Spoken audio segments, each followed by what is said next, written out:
لو أنزلنا هذا القرآن على جبل لرأيته خاشعا متصدعا من خشية الله وتلك الأمثال نضربها للناس لعلهم يتفكرون. الحمد لله والصلاة والسلام على رسول الله وعلى آله وصحبه ومن والاه. السلام عليكم ورحمة الله. برزنا خوشحال لواني صد سلوسي لوانا كاين تفسير القرآن بيروز بيم وخزمتان ومن بس رزامندي خواي قوري وهي وادان بإيوي أزيز سودي لور بقرن. أعوذ بالله من الشيطان الرجيم. بسم الله الرحمن الرحيم. وأنفقوا في سبيل الله ولا تلقوا بأيديكم إلى التهلكة وأحسنوا إن الله يحب المحسنين. بارخوا شويستان لدواي أو كواخواي قوري سبحانه وتعالى تكاني قتال باز دكا لدواء ودفن وأنفقوا في سبيل الله ببخشن لبيناي خواي قول سبحانه وتعالى وأنفقوا في سبيل الله لبيناي خوا لريقاي رزامندي خواي قولا لسرديني خواي قولا ببخشن زاوكو زانان دفنون آتك عامة بلان بتايبتيش كبتايبتي لدواء آتكان قتال هاتيه بخشين لبيناوي قتال وجهاد لبيناي خواي قولا ديارة أو قتال وجهاد كالآت كان بيشوتر باسي كردو لسندين آت كجباسي دكاتن حتما بيوستي با مادة هي بيوستي ببخشين هي بيوستي ببارة وبول هي بيوستي بلاني اقتصادي هي إتر ديارة يكلا أصناف كان زكاة وكل صورة التوبة باز دكاتن إنما الصدقات للفقراء والمساكين لآخره وفي سبيل الله دفرمون في سبيل الله يعني لبيناي بتايبتي لبيناي خايقول بتايبتي لبيناي جهاد زوربي علماء وايد شدنا لرجوا أنفقوا في سبيل الله بقشتي لبيناي خايقوله ببخشن وبتايبتيش لجهاد وبتايبتيش لجهاد وكو قوتيش ما كبيان صوصن كباس لجهاد كذا فرمي جهاد كان بماليشتان أو زدوا بنفسيشتان بزمانيشتان ديارة بخشيني مال لبيناوي برزكرنوي كلمة لا إله إلا الله بتايبتي كاليردا لدواء كان قتال هاتيه أوش بشيء زور مهمة كخواي جور ليرداو لسنين أتكجدا باسي دكا إيتر لبيناوي خواي جور ببخشن سبحانه وتعالى ولا تلقوا بأيديكم إلى التهلكة ولا تلقوا بأيديكم إلى التهلكة وتبدستي خوتان توشي هلاكد مكان زيقات وكوا ظاهرا برو ناوتسون تام ببا ولا تلقوا بأيديكم إلى التهلكة ديار ولا تلقوا بأيديكم إلى التهلكة معناها كيزور واضحة يترزانا عند فرمون ليرد التهلكة بهوردو شدة قوتري يعني بهوردو شواز ليرد منع كراني إما تهلكية حسي تهلكية معنوي بهلاكتوني حسي ديار يعني ودبيني آقرة حرام أتخد باونا وآقري خد بستيني أو ذات سب نيازي خو كشتن سب نيازي وكوازيش خود بستيني إتر أوت سقوة لولا خوتي ددي دستي خوتي بيدبري ولا تلقوا بأيديكم إلى التهلكة سيارة سرعتك جنوني دروي ولا تلقوا بأيديكم إلى التهلكة إتر همو شوازكاني كواظاهرا برو بهلاكتوني حسي دروا ظاهرا برو بهلاكتوني حسي دروا كواتا ظاهرا همشتك كوا برو لناتون باخوا يقولون ولا تلقوا بيدكم الى التهلكه اودي هذا بشكو كوا فعلا لا كذا مقصوده نابي خد توشي تهلكه بكي بهر شوازك لشوازكاني كوا ظاهرا ديار تهلكه معنى اويا كاتي كوا سربيتي فرمانكاني خوادكي خد توشي تهلكه دكي كاتێکەوە سەرپێچی فەرمانەکانی خوا دەکەی خۆت تووشی تەهلوکە دەکەی بەتایبەتیش لێردەکەوە لە دوای ئاەتەکانی جیهاد هاتیە بەڕاستی وازهێنان لە جیهادکردن و کاتێکەوە پێویست بی و قودرەت هەبی پێویستە بیکەی و هەروەها وازهێنان لە بەخشین لە پێناوی خوای گەورە بەگشتی و بەتایبەتی لە پێناوی جیهاد وازهێنان لەوەی تەهلوکەیە بەدەلیلی ئەو سەبەب نزولەش کە هاتیە وكو دفرميتن لحديثك الترمذي وأبو داود رواتي كردي أبي عمران النجيبي دجيرتو دفرمي غزونا من المدينة نريد القسطنطينية لمدينة ودرتسوين دبو غزا بنيازي غزو قسطنطينية وعلى أهل مصر عقبة بن عامر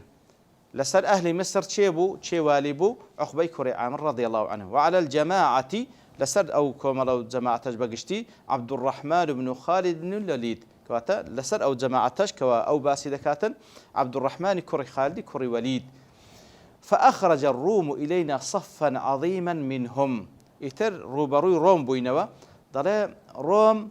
كوماليشي لبو إيما دا بابلين لبرانبر إيما درتوان كوا وكو بلي كوماليشي مقاتلي كومالي كوا ديارة وكو انتحاري وكو كسانيشي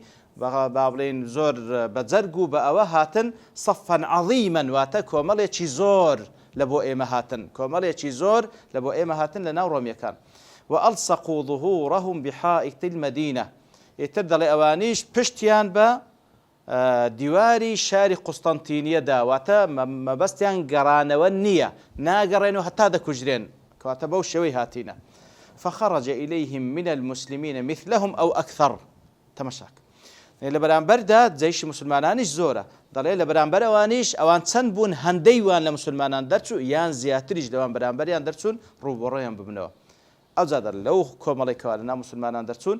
فحمل رجل من المسلمين على صف الروم حتى دخل فيهم دل يقلواني كوال مسلمان كوادرتون روبروي أو كومالي روم يكان ببنوا دل يقلوان لناو هموان درتشو حتى وكتوانا صف روم يكان هجومي برد فصاح الناس خلشي هاواريان لي هستا وقالوا مه واتا لسرخو لو هذا كي لا إله إلا الله يلقي بيديه إلى التهلكة دل خلشي قوتيان براستي أو كسا بدستي خوي واخوي توشي فوتان دكا فقام أبو أيوب الأنصاري رضي الله عنه أبو أيوب الأنصاري دفن ناو مسلمان أبو هستا وقتي فقال يا أيها الناس إنكم تتأولون هذه الآية هذا التأويل براستي أو التأويل أو آتي كان بوشوي كوادلين أها وكسا وادسي خوي دا يتناو صفي دجمن أو خوي بهلاك دبا وإنما أنزلت هذه الآية فينا معشر الأنصار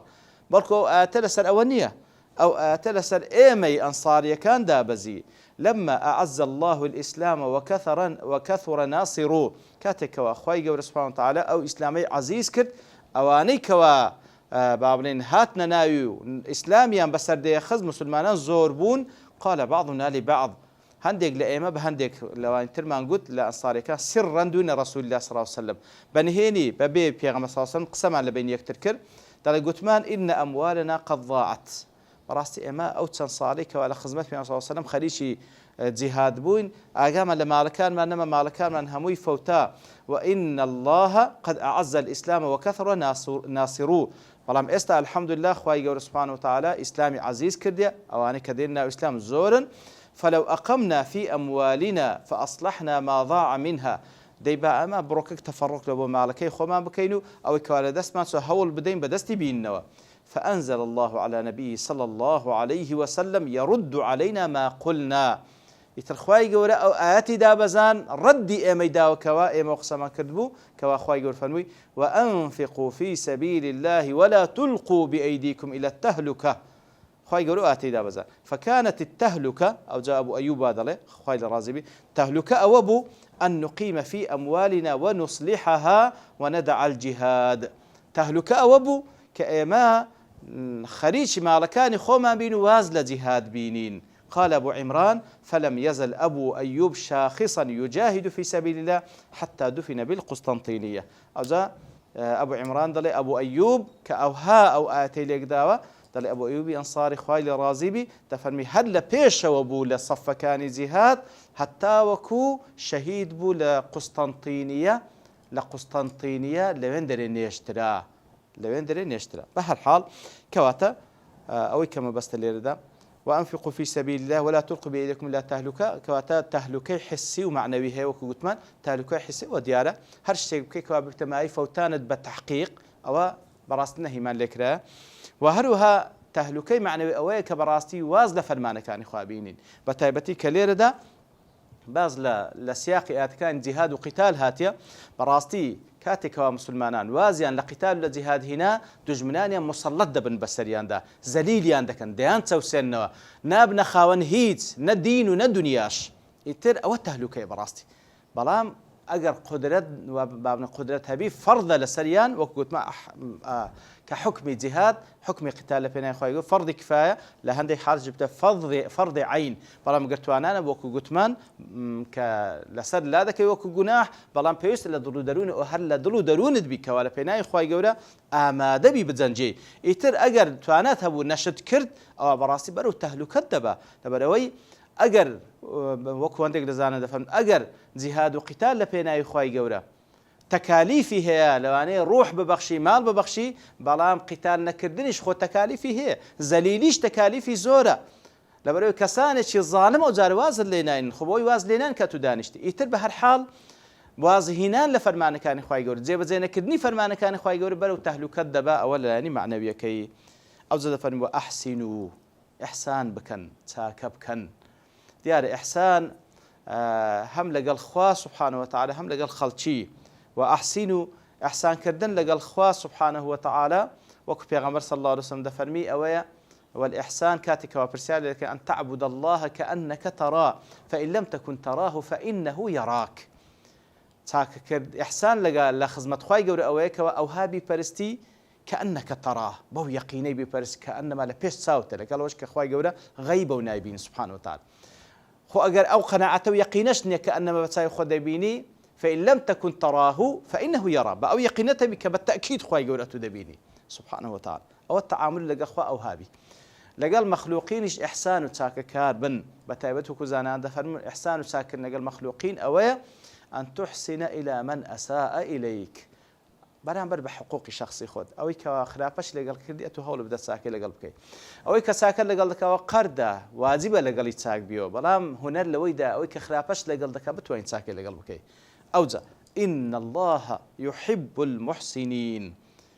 چاکە بکەن إحسان بكن هم لخزمة خوا سبحانه وتعالى هم لقل بندكان لبريو بالتأكيد خواي جور كسانة محسن وتساككاري خوش دبي كواتا وكتمان أو عند كافية أجر إحسان وتساكردن هيت برام بالنبي أو عند كافي كخوا خوش تدبي كسك خوا خوش بي سبحانه وتعالى فقد فاز براستي سركوتو دنيا وقيامته خوا بها معظمة خوي خوش بي إتر وأتم الحج والعمرة لله لدواء كان قتال دي تسال مسألة حج لبروي أويش زورك لزوركاني جهاد لبروي فعلا جهدي تدا جهد دبخش لفناي خواي جورا سبحانه وتعالى تاوكو أو ركن الأركان كان الدين جيب كي أوزه وأتم الحج والعمرة لله حج وعمرة لبو خوا لله لا مكان لبو اختصاص واتب بإخلاص وحج وعمرة بكن بإخلاص وحج وعمرة بكن سبحان الله يعني مسألة إخلاص لها مشتك بتايبتك ليردا باس لحج وعمرة دك وأتم الحج والعمرة لله يعني لحج وعمرة اعتيادي وكو لأتكاين دواتري كدين باسي دكين ليس عليكم جناح أن تبتغوا فضلا من ربكم لا لموسمي حج بتايبتي اعتيادي أتوبتي هم لبوي حج بكي هم لبوي كوال لوين دريش لبوي كوال لوين دريش تجارتي بكتكو موسمي تجارتيشا بلام نابي نية التجارة تكبي يعني نابي بنية تنهال بتجارتك بتي لبروي إنما الأعمال بالنيات كواتب بيويست حج عمرك خالصا لبو خوابي سبحانه وتعالى نقلبو أوي بيذ برين حاجي نقلبو أوي كوا برين فلانكز عمري دكانها بيويست فعلا مقصد تقربا إلى الله طبعا حج عمره براستي حج وكو همان زان ركنك الأركان كان إسلام زور مهمة خوي يقول فرضي كردي لسلمان هندق دارن بوقات هندق يشتغلين بقات كسورة آل عمران ولله على الناس حج البيت اللي بدر هرزور بواضحي ولله على الناس حج البيت من استطاع إليه سبيله حج ركنك هركسيغنيكات تاوان بارا لو أنا حكمي تنتريش بس دابش إتر حج عمره براستي موسم بعبرين عبادتك كزور زور عزايبة أو كواتسوة دزاني يعني أو شحنة روحيي كواتو لكعبي بيروزو لموسمي حج وعمره وري دقري لهيت زي قاش كزحمة وري بقري لهيت زي قاش كزحمة وري بقري زور مهمة نيتي خد يقلاب كيولي بخواي يورو سبحانه وتعالى وأتم الحج والعمرة لله لبو خوابي حج وعمرك لبو هيش تشكنبي لبو هيش تشكنبي وأتم الحج والعمرة لله أجل يردا هندق لزانان دفرمون أوا بلقيا لسر أويكا حج وعمرة هردوشيان واجبة هندق لزانان وهذا فرمون وكو دفرمي أقيموا الحج والعمرة أي أدوهما وأتوا بهما كواتان ديك دزان أو هاي ليك دنو وتحج عمرة أنزام دن لبيناي خواي جورس سبحانه وتعالى كوات أوزاناني كو هاي ليك دنو دلين حج عمرة هردو شي واجب طبعا شكل واجبوني حزنية بلام خلاف لا عمرة كيه عمرة واجبة يعني سنة يتر أو بابتك هنديش كاش دلين وأتموا الحج والعمرة لله المراد بإتمامهما الاتيان بهما تامين الاتيان بهما تامين بمناسكهما المشروعة لوجه الله تعالى كاتلير فمنا أو أتم بس أو وأتموا وأتا كاتك وهل يقلوانتان دس بيكر حج عمرة بتواوتي به النزيبة همو مناسك كاني وكبيان صلى الله عليه وسلم كاتك وأنزام دا فرميتي خذوا عني مناسككم مناسك حج عمرة لمن ورقر أم تسمكر أو ها أنزامي بدل كواتا كسي كوا دستي بيكر لا بابلين كتسو لبو حج يان لبو عمرة بيويستا